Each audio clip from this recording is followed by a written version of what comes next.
കഷായത്തിൽ വിഷം കലർത്തി കാമുകനെ കൊലപ്പെടുത്തിയ അതിഭീകരമായ കേസാണ് ഈ ഷാരോൺ വധക്കേസ് എന്ന് പറയുന്നത്.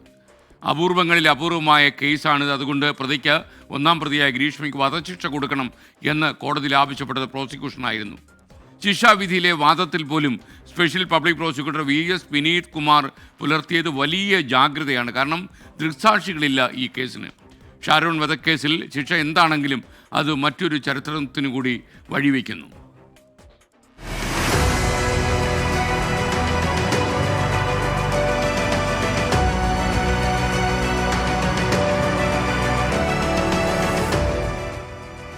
ഞാൻ പ്രോസിക്യൂട്ട് ചെയ്തതിൽ വെച്ചിട്ട് ഏറ്റവും ഒരു കഠിനമായിട്ടുള്ള ഒരു കേസ് തന്നെയായിരുന്നു ഈ ഷാരോൺ മർഡർ കേസ്.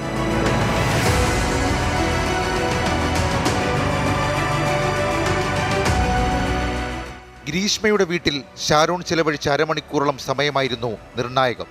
ദൃക്സാക്ഷികളില്ലാതെ സാഹചര്യ തെളിവുകൾ പ്രോസിക്യൂഷൻ മാല പോലെ കോർത്തെടുത്ത് വിജയിച്ചെന്ന പ്രത്യേകതയുണ്ട് പാറശാല ഷാരോൺ വധക്കേസിന്. അതിനു പിന്നിൽ VS വിനീത് കുമാർ എന്ന സ്പെഷ്യൽ പബ്ലിക് പ്രോസിക്യൂട്ടർ. വിഷം കൊണ്ട് ഉള്ള മരണമാണ് സംഭവിച്ചിരിക്കുന്നത്, കൊലപാതകമാണ് എന്ന ആരോപണം ഉന്നയിച്ചപ്പോൾ തന്നെ വിഷം ശരീരത്തിലോ ആന്തരിക അവയവങ്ങളിലോ വസ്ത്രത്തിലോ ഒന്നും തന്നെ കിട്ടിയിരുന്നില്ല. കാരണം അതൊരു കൊറോസീവ് പോയിസണാണ്. വളരെ ഹൈലി വോളറ്റൈലായിട്ട് പെട്ടെന്ന് ഇവോപ്പറേറ്റ് ചെയ്ത് പോകുന്ന ഇതായതുകൊണ്ട് അത് ഒന്നും തന്നെ ലഭിച്ചില്ല.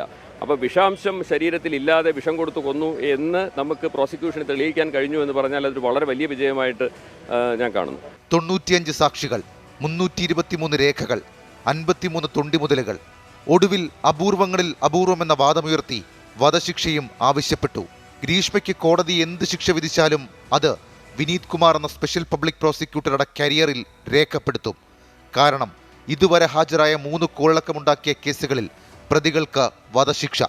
വർക്കല സലീം കൊലപാതക കേസിൽ ഒന്നാം പ്രതി ഷെരീഫിന് വധശിക്ഷ. ആറ്റിങ്ങൽ ഇരട്ടക്കൊലപാതക കേസിൽ ഒന്നാം പ്രതി നിനോ മാത്യുവിനും വധശിക്ഷ. കോളിയൂർ മരിയദാസൻ കൊലപാതക കേസിലും ഒന്നാം പ്രതിക്ക് VS വിനീത് കുമാർ വാദിച്ച് വധശിക്ഷ വിധിച്ചു. കൂടാതെ ഹരിഹരവർമ്മ കൊലപാതക കേസിൽ ഇരട്ട ജീവപര്യന്തവും ഉറപ്പാക്കി.